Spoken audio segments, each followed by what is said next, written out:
ಅಂಕಲಿಯ bridge ಮೇಲಿಂದ car ಬಿದ್ದು ಮೂವರು ಸ್ಥಳದಲ್ಲಿಯೇ ಸಾವನ್ನಪ್ಪಿದ ಘಟನೆ ನಡೆದಿದೆ. ನೆರೆಯ ಮಹಾರಾಷ್ಟ್ರ ರಾಜ್ಯದ ಶಿರೋಳ ತಾಲೂಕಿನ ಸಾಂಗಲಿ ಕೊಲ್ಲಾಪುರ ಹೆದ್ದಾರಿಯಲ್ಲಿ ಕೃಷ್ಣಾ ನದಿಯ ಅಂಕಲಿ ಸೇತುವೆಯಿಂದ ಕಾರು ಬಿದ್ದ ಘಟನೆ ಮಧ್ಯರಾತ್ರಿ ನಡೆದಿದೆ. ಈ ಅಪಘಾತದಲ್ಲಿ ಸಾಂಗ್ಲಿಯ ಮೂವರು ಸ್ಥಳದಲ್ಲಿಯೇ ಸಾವನ್ನಪ್ಪಿದ್ದಾರೆ. ಘಟನೆಯಲ್ಲಿ 35 ವರ್ಷದ ಪ್ರಸಾದ್ ಬಾಲಚಂದ್ರ ಖೇಡೇಕರ್, ಅವರ ಪತ್ನಿ ಪ್ರೇರಣಾ ಪ್ರಸಾದ್ ಖೇಡೇಕರ್ ಮತ್ತು ವೈಷ್ಣವಿ ಸಂತೋಷ್ ನಾರ್ವೇಕರ್ ಮೃತಪಟ್ಟಿದ್ದಾರೆ.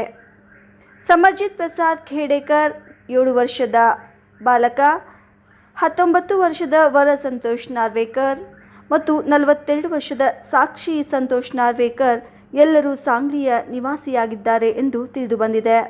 ಇವರು ಕೂಡ ಗಂಭೀರವಾಗಿ ಗಾಯಗೊಂಡಿದ್ದಾರೆ. ಸ್ಥಳೀಯ ನಾಗರಿಕರು ಮತ್ತು ಜಯಸಿಂಗಪುರ ಪೊಲೀಸರು ಅಪಘಾತ ಸ್ಥಳಕ್ಕೆ ಧಾವಿಸಿ ಗಾಯಾಳುಗಳನ್ನು ಚಿಕಿತ್ಸೆಗಾಗಿ ಸಾಂಗ್ಲಿಯ ಸಿವಿಲ್ ಆಸ್ಪತ್ರೆಗೆ ದಾಖಲಿಸಿ ಶವಗಳನ್ನು ಹೊರತೆಗೆಯಲಾಯಿತು. ಏತನ್ಮಧ್ಯೆ ವಾಹನಗಳು ಇಲ್ಲಿಯವರೆಗೆ 3 ಬಾರಿ ಸ್ಥಳದಲ್ಲಿಯೇ ಅಪಘಾತಕ್ಕೆ ಈಡಾಗಿವೆ.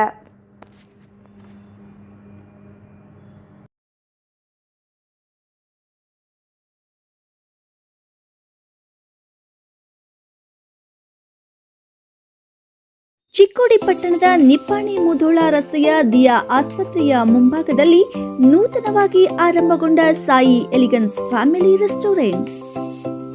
ಇಲ್ಲಿ ಶುದ್ಧ ಶಾಕಾಹಾರಿ, ಮಾಂಸಾಹಾರಿ ಊಟಕ್ಕೆ ಬೇರೆ ಬೇರೆ ಅಡುಗೆ ಕೋಣೆ, ಕೆಫೆ, ಫಾಸ್ಟ್ ಫುಡ್ಗಳಾದ ಪಿಜ್ಜಾ, ಮೋಮೋಸ್ ಮುಂತಾದ ತಿನಿಸುಗಳು, ಲೈವ್ ಸುಮಧುರ ಸಂಗೀತವೂ ಇಲ್ಲಿದೆ. ಅದಲ್ಲದೆ ಪಾರ್ಟಿ ಲಾಂಜ್, ಚಿಕ್ಕ ಮಕ್ಕಳಿಗೆ ಗೇಮಿಂಗ್ ಝೋನ್, ವಿವಿಧ ಕಾರ್ಯಕ್ರಮಗಳು, ಅದರಲ್ಲಿ ಹುಟ್ಟುಹಬ್ಬ, ಫ್ಯಾಮಿಲಿ ಕಾರ್ಯಕ್ರಮಗಳಿಗೆ ಸೆಪರೇಟ್ ಲಾಂಜ್ ಜಾಗವೂ ಇದೆ. ಒಮ್ಮೆ ಕುಟುಂಬ ಅಥವಾ ಗೆಳೆಯರೊಡನೆ ಈ ರೆಸ್ಟೋರೆಂಟ್ಗೆ ಭೇಟಿ ಕೊಡಿ ಮತ್ತು ಅತ್ಯುತ್ತಮ ವಾತಾವರಣದಲ್ಲಿ ಕಾಲ ಕಳೆಯಿರಿ.